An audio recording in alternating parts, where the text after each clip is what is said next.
आप सभी का स्वागत है हमारे चैनल इंजीनियर्स कोच में। आज इस वीडियो में हम सीखने वाले हैं कि स्टील का कैलकुलेशन कैसे करते हैं। छत में कितने केजी स्टील लग जाएगी, कितनी केजी बाइंडिंग वायर लग जाएगी, उसका कैलकुलेशन कैसे करते हैं। तो ये चीज़ हम आपको समझाएंगे इस वीडियो में बहुत ही सिंपल तरीके से, बहुत ही आसान तरीके से। एक बार ये वीडियो आप पूरी देख लोगे, पूरा कॉन्सेप्ट क्लियर हो जाएगा। तो स्टार्ट करते हैं। ये एग्ज़ाम्पल के लिए हम ले लेते हैं, ये कोई स्लैब है, कोई छत है जो कि है 7 मीटर बाई 10 मीटर की। इसमें स्टील हमें बांधनी है।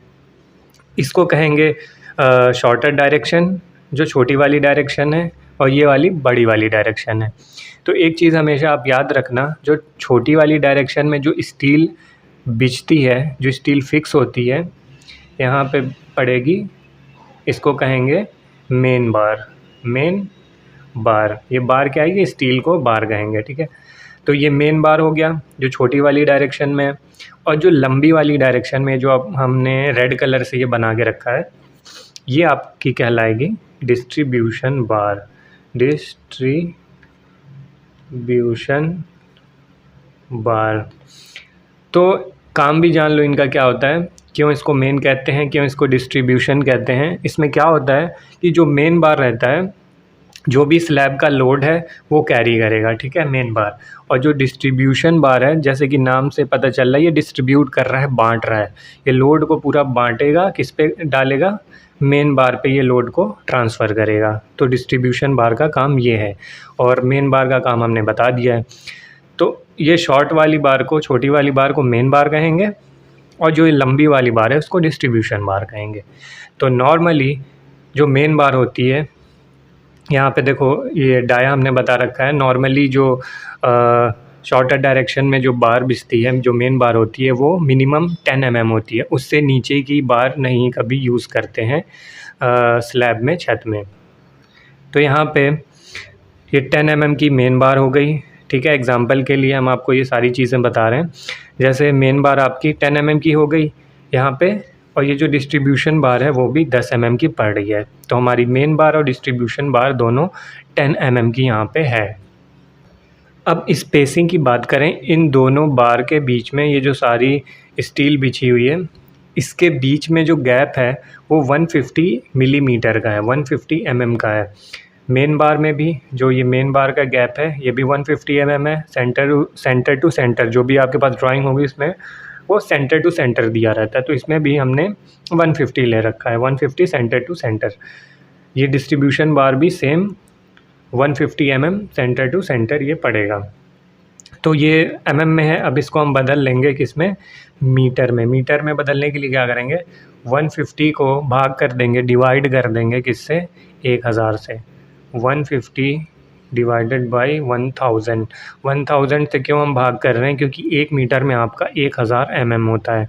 तो 150 को 1000 से भाग करके हमने इसको बना लिया है मीटर में। तो हमारी ये स्पेसिंग किस में आ गई है, मीटर में आ गई है। तो चलो जी, हमें यहाँ पे पता है ये जो मेन बार है वो भी 10 mm का है, डिस्ट्रीब्यूशन बार भी 10 mm का है, जो स्पेसिंग है वो 0.150 मीटर की है। ये तीन चीज़ हमें पता हो गया। अब हमें इसमें निकालना है कि नंबर ऑफ़ बार्स, मींस कितने पीसेस ये मेन बार यूज़ हुई है। तो ये number of main steel bar निकालने का जो फार्मूला है, इसमें क्या करते हैं कि जैसे हमें ये मेन वाली स्टील निकालनी है कि कितने नंबर्स हैं ये, तो क्या करते हैं, जो लंबी वाली साइड है उसको लिख लेते हैं, जैसे कि हमने यहाँ पे 10 लिख लिया है। फिर भाग किससे कर देंगे, स्पेसिंग से, कि उसके बीच की स्पेसिंग कितनी है। तो यहाँ पे जो हमारी स्पेसिंग थी वो 0.150 मीटर की थी। तो ये भाग करने पे 67 के आसपास आ जाएगा, उसमें +1 ऐड कर देते हैं। ये चीज़ याद रखना। तो ये हमारा अराउंड 68 पीसेस आ गया है। सेम डिस्ट्रीब्यूशन जो बार है, डिस्ट्रीब्यूशन बार कौन सी है, ये वाली, ठीक है। तो अब कितने नंबर ऑफ़ पीसेस ये बार हैं डिस्ट्रीब्यूशन बार, उसको निकालने का जो फार्मूला है, क्या करते हैं, ये छोटी वाली साइड को लिख लिए, उसको छोटी वाली साइड को भाग किससे कर दिए, सेम स्पेसिंग से, कि हमारे जो ये स्पेसिंग है वो कितनी है, वो भी 150 mm की है, यानी 0.150 मीटर की है। तो उससे भाग कर दिए। तो भाग करने पे 47 के आसपास आएगा इसका आंसर। +1 उसमें ऐड कर देंगे तो ये 48 पीसेस हो गया। तो हम लोगों ने निकाल लिया है कि जो मेन स्टील है वो 68 पीसेस है, जो डिस्ट्रीब्यूशन स्टील है यानी जो लंबी वाली स्टील है वो 48 पीसेस है।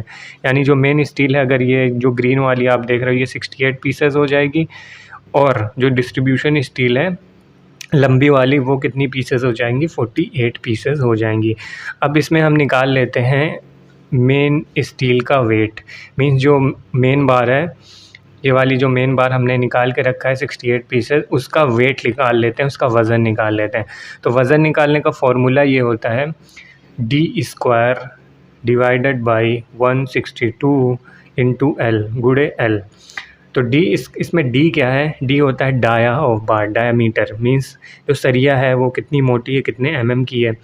तो हमने जो हमारी मेन बार है वो 10 mm की है, तो डी के जगह पे 10 रख दो। तो d² का मतलब होता है 10 गुणे 10, ये हो गया, भाग 162 रख दिए गुणे L इसमें कितना है हमारा, हम मेन स्टील निकालना है ना, मेन बार का वेट।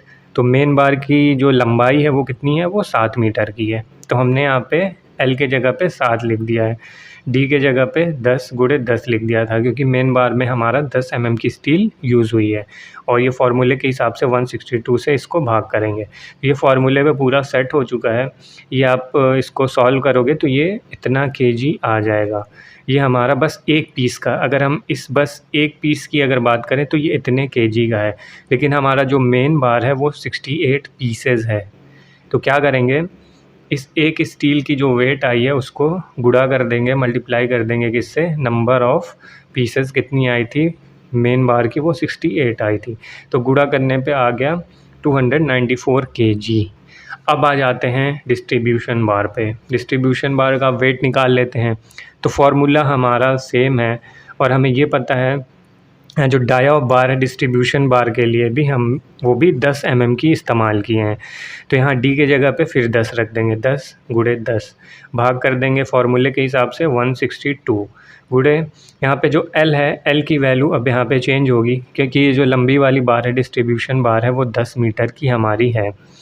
तो हम क्या करेंगे, गुणे 10 कर देंगे, मतलब L की जगह पे हम यहाँ पे 10 रख दिए हैं, तो ये आ जाएगा हमारा। तो यहाँ पे क्या होगा, इस फार्मूले से हमें एक स्टील का वेट पता चलेगा, जो कि अराउंड ये सॉल्व करने पे आ जाएगा 6.17 kg। गुणे कितना कर देंगे अब इसमें, ये डिस्ट्रीब्यूशन बार हमारा 48 पीसेस था, गुणे 48, तो लगभग इसके आसपास 300 kg के आसपास हमारी ये डिस्ट्रीब्यूशन बार आ जाएगी। तो अब हम क्या करेंगे, अब हमें ऑर्डर करना है स्टील, वो कैसे करेंगे कि देखो हमारी जो मेन बार है वो भी 10 mm की है, डिस्ट्रीब्यूशन बार भी 10 mm की है। अगर मान लेते हैं मेरी डिस्ट्रीब्यूशन बार जो है उसका वो 8 mm की होती, तब क्या करते, इन दोनों स्टील को, जैसे जो मेन बार है हमारी 294 kg, इसको हम अलग ऑर्डर कर लेते हैं कि हमें 10 mm की बार चाहिए अराउंड 300 kg, और सेम हमें डिस्ट्रीब्यूशन जो बार है, जो 8 mm वाली बार है, उसका हम कितना निकाले हैं 300 kg, इसको हम अलग मंगाते, मतलब अलग अलग ऑर्डर करते कि हमें 10 mm की बार चाहिए 300 kg, हमें 8 mm की बार चाहिए 300 kg। लेकिन अब यहाँ पे क्या है कि हमारी जो दोनों स्टील है वो 10 mm दोनों की है, तो हम एक साथ इसमें दोनों को ऐड कर देंगे। अगर ये mm अलग होता तो 10 mm वाली हम साइड में रखते, ये इतने kg चाहिए, 8 mm वाली हम दूसरे साइड रखते कि हमें ये इतनी kg चाहिए। लेकिन अब यहाँ पे दोनों 10 mm की, अब क्या करो, इन दोनों को ऐड कर दो। तो ये लगभग 300 इसको मान लो, 300 इसको मान लो, ये हमारी हो गई 600 kg स्टील टोटल हमें चाहिए इस स्लैब के लिए। अब रेट कैसे निकालते हैं, तो जो स्टील का प्राइस है वो ऊपर नीचे होता रहता है, तो ऐसे में क्या है, आप अपने एरिया में रेट पता कर लो आपको कौन सी ब्रांड की स्टील चाहिए।